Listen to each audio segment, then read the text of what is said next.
What's up, lore masters? Today we'll be delving back into First Contact and analyzing the Cochrane subplot. Let's just get into it.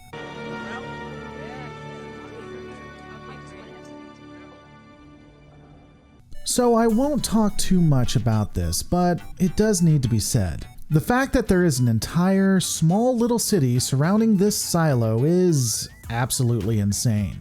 We know that the Phoenix was constructed out of an old Titan II nuclear missile. While attempting to do research on Titan II missiles yielded little to no definitive results, surprise surprise, most resources say you need to be anywhere from 1 mile to roughly 4 miles away in range for safety. Apparently, even if you are out of the blast radius of the actual heat, you could die from getting hit by the sound wave the missile emits, which has been able to melt concrete. Let me repeat that again real quick. The sound that is emitted from the launch of a nuclear missile can melt concrete and kill people. And you got a guy in a bar selling drinks less than 3 meters from the thing's launch tube. All of this happening when they have to get miles away and the missile is about to launch in less than 1 hour. There is nothing positive about this plan.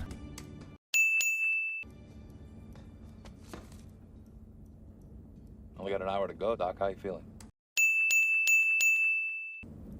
I got a 4-alarm hangover, either from the whiskey or your laser beam. Or both. But I'm ready to make history.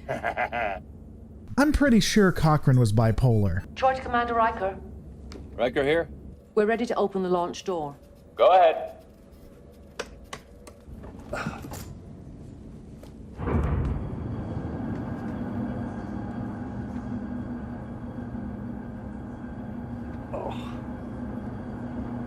Look at that. What, you don't have a moon in the 24th century? Sure we do. Just looks a lot different. There are 50 million people living on the moon in my time. I know I've noted it before, but I love when the actors have a sense of wonder at these things. It's old hat to the rest of us, but this is something amazing for Riker. He doesn't get to see the moon like we do. It's wondrous for him. It's kind of like seeing New York before civilization entered. It'd be something really interesting to behold. You see Tycho City, New Berlin? Even Lake Armstrong on a day like this. Uh-huh.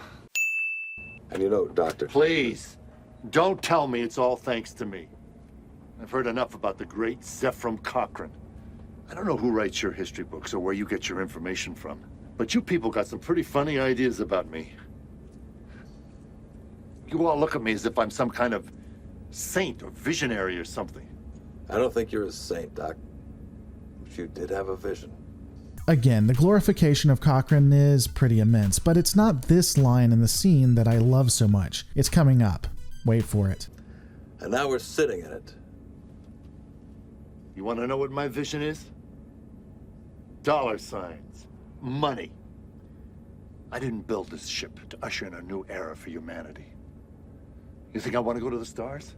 I don't even like to fly. I take trains. I built this ship so that I could retire to some tropical island filled with naked women. That's sexist. Though, honestly, I'm with him on it. That's Zephram Cochrane. That's his vision. This other guy you keep talking about, this historical figure, I never met him. I can't imagine I ever will. Someone once said, don't try to be a great man, just be a man. And let history make its own judgments. Even though I don't think the subplot should be here, this is probably one of the best scenes in the movie. I've stated it before, but I really like TNG in that I think it gives us Picard, who is the proto-Starfleet officer, the proto-Federation citizen. He's the gold standard that the Federation and Starfleet want its people to be. Next scene notwithstanding, of course. But here we see something similar with Riker. Cochrane is a womanizer, he's a drunk, he only cares about himself. But Riker, honestly, isn't all that judgmental, not even disappointed. He realizes that people are flawed and that great men and women can make mistakes too. Cochrane's past doesn't taint the future for Riker. It's so good. It's rhetorical nonsense. Who said that? you did 10 years from now. You got 58 minutes, Doc. You better get on that checklist. And given how short this scene was, let's go into the next one. They're on the move again. The Borg just overran 3 of our defense checkpoints. They've taken over decks 5 and 6. Something that I don't know if I've noted, but a small detail that is pretty cool is how everyone looks hot. The Borg were able to take over the environmental controls, and presumably those weren't reset back to comfortable norms. So right now it is extremely hot for those fighting on the ship. The characters have consistently been portrayed this way. It's well done. They've adapted every modulation of our weapons. It's like we're shooting blanks. We have to work on finding another way to modify our weapons so they'll be more effective. In the meantime, tell your men to stand their ground. Sir.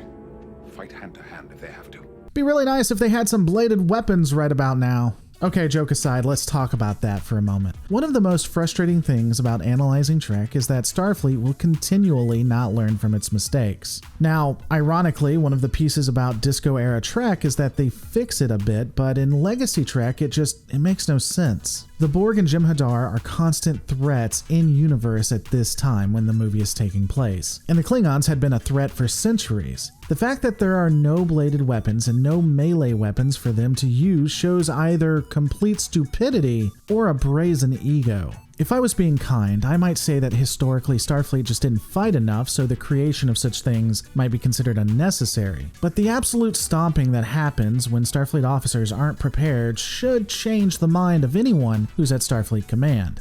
But that's just my opinion. Aye, sir.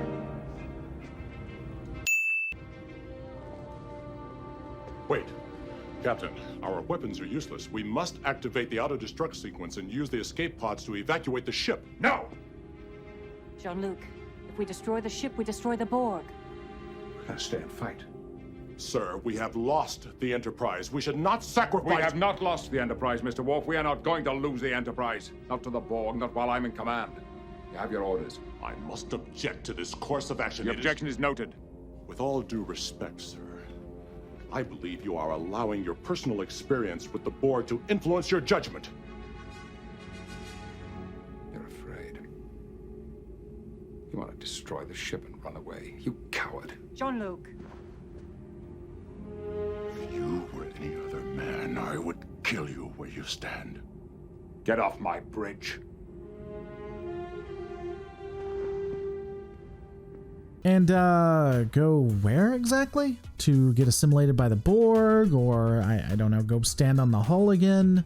The standoff here is palatable. Like we see in other pieces, it starts out with mid-shots, but as both of them literally get in each other's faces and the fight intensifies, the camera moves to close-up shots of each of the actors. Though I have to be honest, the threat by Worf that he would kill any other man feels wrong to me. It's a pretty Klingon thing to do, but Worf isn't just any Klingon. He's evolved to be more than the sum of his parts.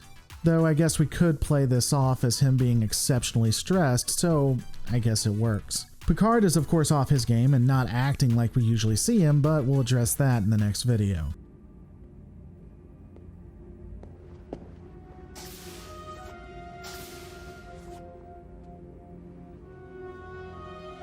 So what do we do now? Carry out his orders.